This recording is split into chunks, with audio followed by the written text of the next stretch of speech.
মানুষ বলে ভগবান আমাদের সৃষ্টি করেছেন, এ বিষয়ে আপনি কি বলবেন? দেখুন, আপনি নিজেকে সৃষ্টি করেননি, এটা তো নিশ্চিত। ভগবান বা সৃষ্টিকর্তার ধারণা বিভিন্ন সংস্কৃতিতে বিভিন্ন রকম। পৃথিবীর বিভিন্ন স্থানের মানুষের বিভিন্ন ধারণা রয়েছে এটা নিয়ে, নানা বিশ্বাস রয়েছে এটা নিয়ে।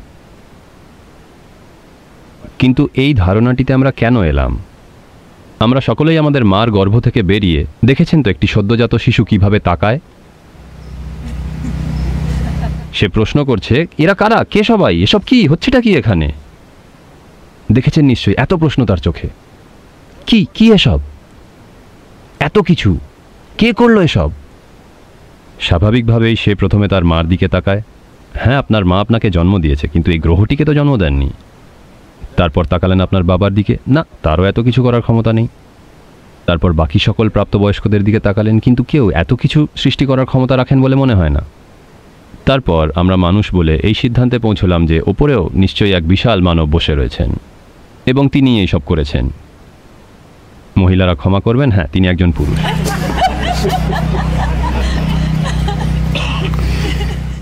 যেহেতু আমরা মানুষ, আমরা এটাই ভাবছি যে ওপরেও এক বিশাল মানব রয়েছেন। কিন্তু এটা ঘটনা যে আমরা এসব সৃষ্টি করিনি, ঠিক তো? না এটা না বাকি কিছুই আমরা সৃষ্টি করিনি, কেবল ঘাটাঘাটি করেছি। আমরা ঘাটাঘাটি করেছি এবং ঘেটেও ফেলেছি, কিন্তু সৃষ্টি করিনি, এটা নিশ্চিত। তো এর একটা ব্যাখ্যা চাই। এবার এটা কিন্তু আপনার হাতে যে আপনি ব্যাখ্যা চান না উত্তরটি খুঁজবেন। যদি উত্তরটি খোঁজেন তাহলে আপনার অন্তরে এক ধরনের উপলব্ধিতে পৌঁছবেন।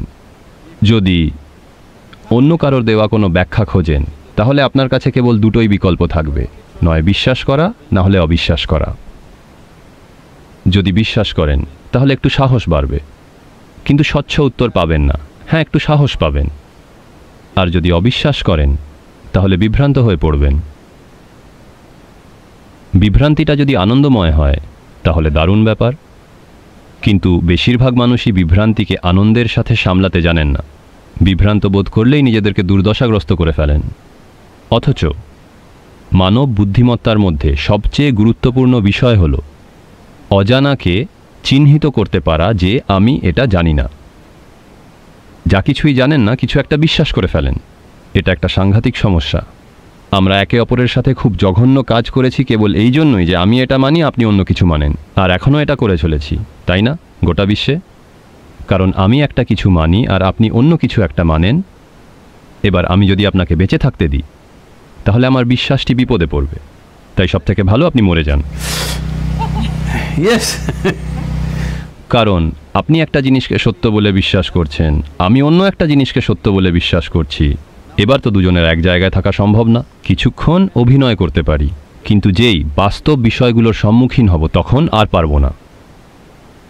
বিষয়টা এত কঠিন কেন? যদি সত্যি আপনার একটি কার্যকরী বুদ্ধিমত্তা থেকে থাকে তাহলে আপনি অজানাকে মেনে নেবেন যে আমি জানি না। মানুষের কাছে এটা কি একটা চমৎকার ব্যাপার নয় যে অজানাকে আমি জানি না বলে স্বীকার করা? সমস্যা কোথায় এটা নিয়ে? আপনি যদি বলেন আমি জানি না, এটা একটা অসীম সম্ভাবনা। কেবলমাত্র আপনি যখন বোঝেন যে আমি জানি না, কেবল তখনই জানার সম্ভাবনাটা বাস্তব রূপ নেয়। যদি বোঝেন আমি জানি না, তখনই জানার আকাঙ্ক্ষা, সত্যের অনুসন্ধান, জানার সম্ভাবনা, এগুলো বাস্তব রূপ নেয়।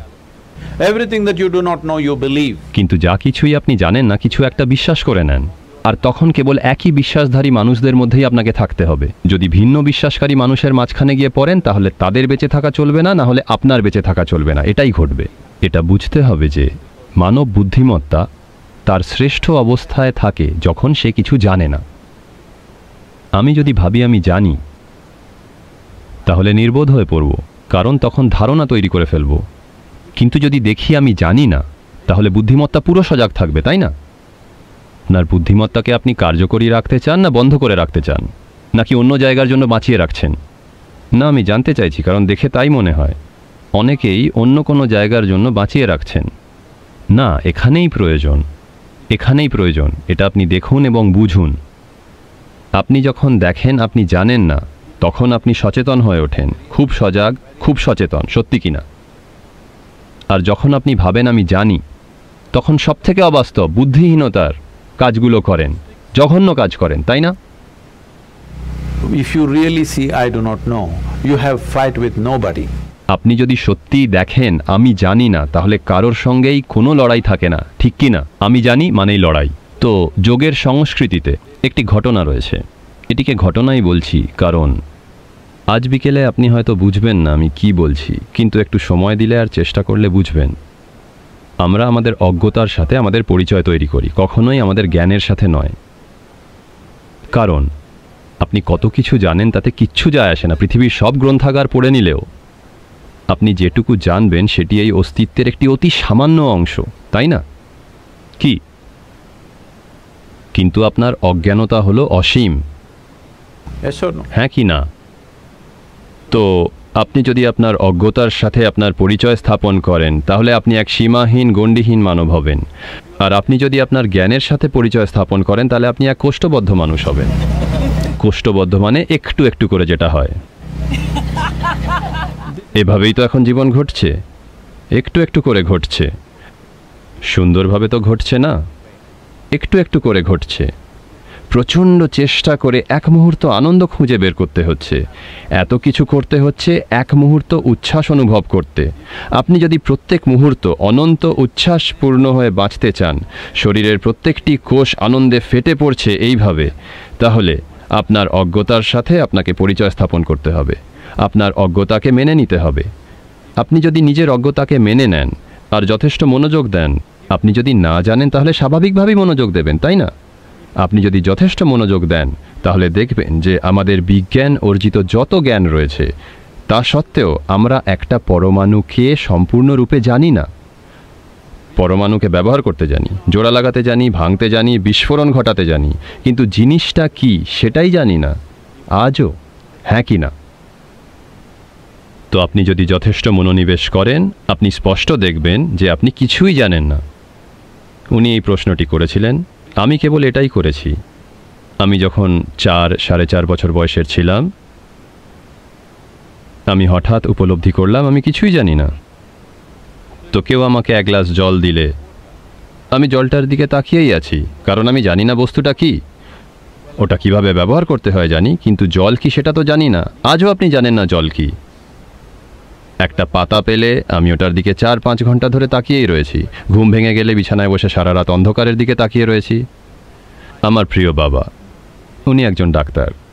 উনি ভাবলেন আমার মানসিক চিকিৎসার প্রয়োজন। এই ছেলেটি সারাক্ষণ জিনিসপত্রের দিকে তাকিয়েই থাকে। আমার সমস্যা হলো আমি একটা কিছু দেখলাম, আমি জানি না সেটা কি, তাই আমি আর অন্য কিছুর দিকেই মন দিতে পারছি না। একটা কিছু দেখলে সেটার দিকেই তাকিয়ে আছি, কারণ সেটা কি বুঝে উঠতে পারিনি তখনও। তো আপনি যদি যথেষ্ট মনোযোগ দেন তাহলে এই ব্রহ্মাণ্ড তার নিজের দরজা খুলে দেয় কেবল তাদের জন্যই যারা যথেষ্ট মনোযোগ দেন। আপনার জীবনে যেই দরজাগুলো খুলেছে সেটা কেবল এই জন্যই খুলেছে কারণ আপনি যথেষ্ট মনোযোগ দিয়েছেন জীবনের সেই মাত্রার দিকে, হ্যাঁ কি না? এইভাবেই সব কিছু ঘটে। এবার আপনার মনোনিবেশ যদি এরকম হয় যে আপনি নির্দিষ্ট কোনো কিছু খুঁজছেন না, কেবলই সজাগ হয়ে রয়েছেন, সব কিছুর প্রতিই মন দিয়ে রয়েছেন, কিছুই নির্ণয় করছেন না যে একটি হাতি একটি পিঁপড়ের থেকে বেশি গুরুত্বপূর্ণ, কেবল সব কিছুর প্রতি সজাগ হয়ে রয়েছে, কারণ এটাই সৃষ্টির ধরন। যদি একটি পিঁপড়েকে মন দিয়ে দেখেন, কখনো একটি পিঁপড়েকে মন দিয়ে দেখেছেন? আমি ওদের সঙ্গে প্রচুর সময় কাটিয়েছি। বিশ্বাস করুন পৃথিবীতে এরা অন্যতম সেরা এক যন্ত্র, হ্যাঁ কি না? এদের মতন যদি আপনার একটা গাড়ি থাকতো, ক্যালিফোর্নিয়ার মরুভূমিগুলো হেলায় আপনি পার হয়ে যেতেন। এটি এক বিস্ময়কর যন্ত্র, সাধারণ জিনিস নয়। যদি যথেষ্ট মনোযোগ দেন পিঁপড়েটির প্রতি, আপনি বুঝবেন যে যিনি একে সৃষ্টি করেছেন তিনি ততটাই মনোযোগ দিয়েছেন যতটা কিনা আপনাকে সৃষ্টি করার সময় দিয়েছেন, হ্যাঁ কি না? তাহলে এটা নির্ণয় করার আপনি কোন হরিদাস পাল যে কে বেশি কৃপা দৃষ্টি পাবে? আপনাকে আপনার মনোনিবেশ করার ক্ষমতাকে আরও তীক্ষ্ণ করতে হবে, কোনো নির্দিষ্ট বস্তুর প্রতি নয়, কেবল মনোযোগ দিতে শিখতে হবে। যদি যথেষ্ট মনোযোগ দিতে পারেন আচ্ছা, এটা কি সত্যি যে এই শরীরটি বাইরে থেকে খাবার দেওয়া সত্ত্বেও এই শরীরটি আসলে ভেতর থেকেই তৈরি হয়েছে? হ্যাঁ, তার মানে সৃষ্টির যে উৎস সেটা নিশ্চয়ই আপনার ভেতর থেকেই কাজ করছে, ঠিক তো? তো আপনি যখন এটা জানেন না যে সৃষ্টির প্রকৃত রূপ কি, ইংরেজিতে এভাবে বলতে পারেন, ভারতবর্ষে প্রচুর শব্দ রয়েছে একে বর্ণনা করার। পৃথিবীর এই অংশে একে বলতে পারেন গড। এটা কেবলই আপনার ব্যাখ্যা সৃষ্টির মূলকে বর্ণনা করার। যেহেতু আপনার কাছে কোনো ব্যাখ্যা নেই, আপনি বলছেন ভগবান বানিয়েছেন। আমাদের কাছে এর হাজার হাজার নাম রয়েছে, ঠিক আছে, কিন্তু মূলত আমরা ব্যাখ্যা করার চেষ্টা করছি সৃষ্টির উৎসকেই। আপনার অভিজ্ঞতা অনুযায়ী এটা কি সত্যি যে সৃষ্টির উৎস আপনার ভেতর থেকেই কাজ করছে? যদি আপনার ভেতরেই থাকে, হ্যাঁ, যদি ওপরে থাকতো আর আপনি জানতে পারলেন না, ঠিক আছে, কিন্তু যদি আপনার অন্তরেই ঘটে আর তাও আপনি অনুভব করতে পারলেন না, তাহলে কি এটা দুর্ভাগ্যজনক নয়? যদি সৃষ্টির মূল আপনার ভেতরেই স্পন্দিত হতে থাকে আর আপনি সেটাকে অনুভব করতে না পারেন, তাহলে সেটা কি দুর্ভাগ্যজনক নয়? আমার গোটা জীবনের কাজ এই দুর্ভাগ্যটিকে এড়ানো। Thank you. Thank you very